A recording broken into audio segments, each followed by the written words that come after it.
and physically ready for this Jack White delivery, and does so well because White's just given him a little bit of room to work with there, and he's driven that along the carpet beautifully through extra cover.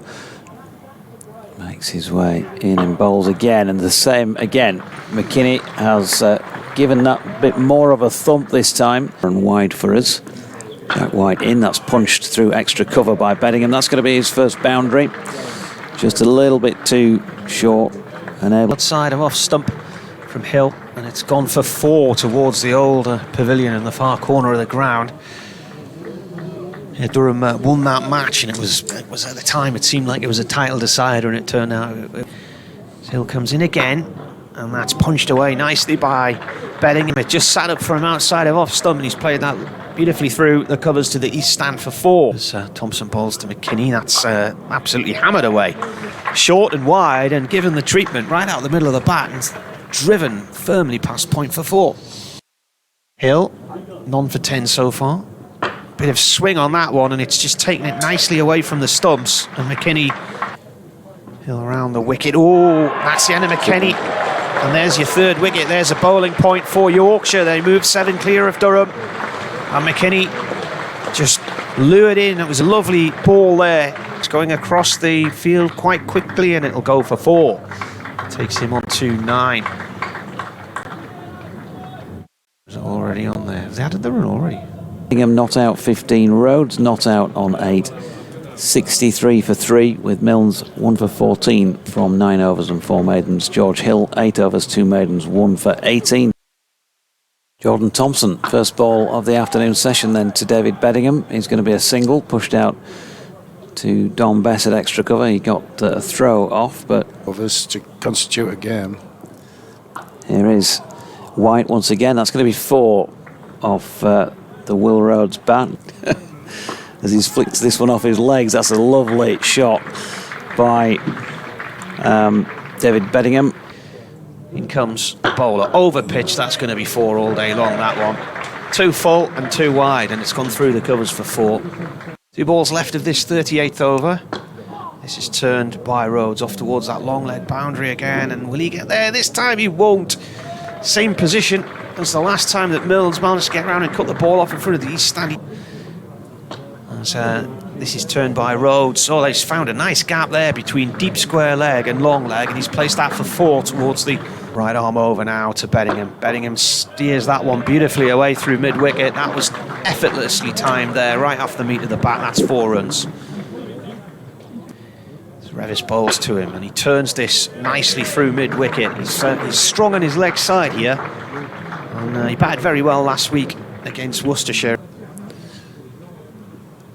Bedingham will get to 50 with what could be a boundary. It's a chase for Jordan Thompson, and it will be a slide. Oh, and he tried to tip it back, but it's rolled onto the rope. So David Bedingham makes it to a half century, 105 deliveries, and that a 6-4 in a stay at the crease of 2 hours and 40 minutes so far. Bowler comes in again. An edge along the floor, though. Was never a catching chance, and that's away for 4. It's gone wide of the one slip.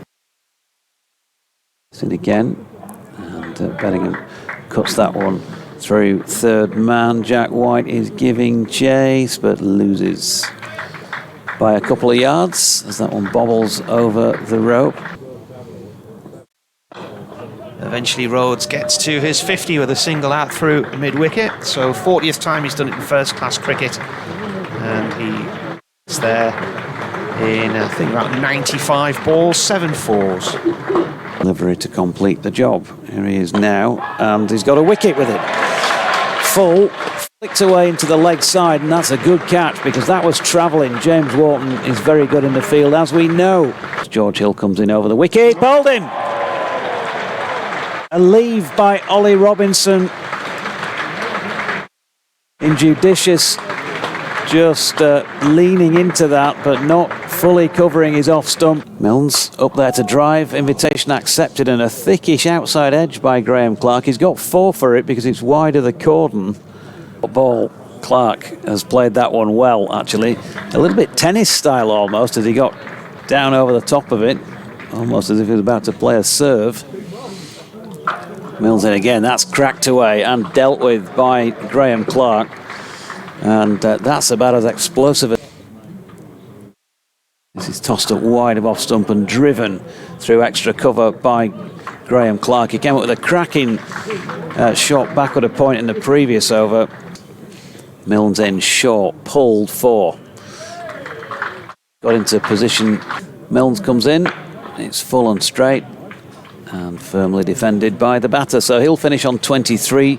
Bedingham on 78 as we see the umpires remove the bails for the tea break. Durham 195-93 for 5. Bess is going to bowl from the far end of the ground. He's absolutely convinced he's got Bedingham up.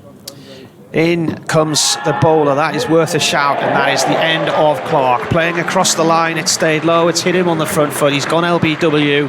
Thompson again bowls, and Raine finds the middle of the bat there, slightly overpitched. It was too full, and he's driven that through the covers for 4 and off to the west stand. So it's off the mark, second ball. Emerson Travel Agency. Yeah. Next ball, Raine down the track, launches one downfield for 6. Straight over, mid-off. Here's Thompson, driven, Shot. beautiful shot by Ben Raine. It's up in his half, and he gave that one. Bess again round the wicket. Oh, get after that. That's gone a long way. That's gone into the west stand for 6. A 1 knee. Bess bowls. Oh, he's drifted down the leg side there, and that's swept on its way for 4. Too long leg by Raine. He spotted that early. It's a long time to take the ball. Oh, this one could be, but isn't, a wicket. Ben Raine has hit that one between. Bedingham on strike on 93. Oh, now then he's got underneath this one. Possible catching chance. Oh, yes. What a catch by George Hill. How far has he covered to get that? Think about the James Walton catch at Scarborough, and you're somewhere near. That's gone a long way in the air. White bowls. Raine goes firmly at this. He's opened the face and he's driven that square. Lovely shot. It bobbles away through the wicket ends and makes it to the east side boundary for 4 runs. 37 to him, to Raine, who's going to get 4 runs here. Just slightly lofted, meant that there's Milnes. Punched into the offside by Raine. That's another fine shot by Ben Raine. He's going to pick up 4 more. Jack White bowls and Ben Raine punches this one back at a point. Don Bess round to field, and they get back for 2. Yes, but I never said I was world class. Oh, now then, he's got a thick edge on this, Ben Raine. Can't really begrudge him a little bit of luck because he's gone at that quite hard and it's skewed away. Wicket boundary, and then bowls one full, and Raine has punched that one firmly again, and he's going to get the same result as he did in the previous over from this end. It wasn't bowled by George. George is in, and that's glanced nicely down to third man for 4 more to Ben Raine. Going to take his score to 62. Got right over the top of that and just use the pace of the ball. We'll do a change here. White comes in, bowls, driven by Potts. That's a lovely shot. That's a sumptuous cover drive for 4. Chris Tavares-esque. Yeah, so he took the hill from the Kirkstall lane, and where's that coming? That's coming towards us, isn't it? Is that 6? 6, straight drive 6 from... They managed to get there with 1 wicket to spare. As White bowls to Potts. Potts on his toes. Up he goes and cuts that hard through the covers for 4. Nice shot. So they got there with the last pair at the crease. White to Raine. Whoa! Get after that. Where's that gone? Totally lost sight of that in this conditions. It's 6 more. New over, Hill. Bowling to Potts down the hill. Oh, that's carved away beautifully for 4. I think it's going to go for 4, yeah. Just leant back and steered that. Final ball of the day, George Hill to Matthew Potts with a short leg in place, and he defends. So that is that for the opening day of this final fixture of 2025 in the County Championship. Durham, who won the toss,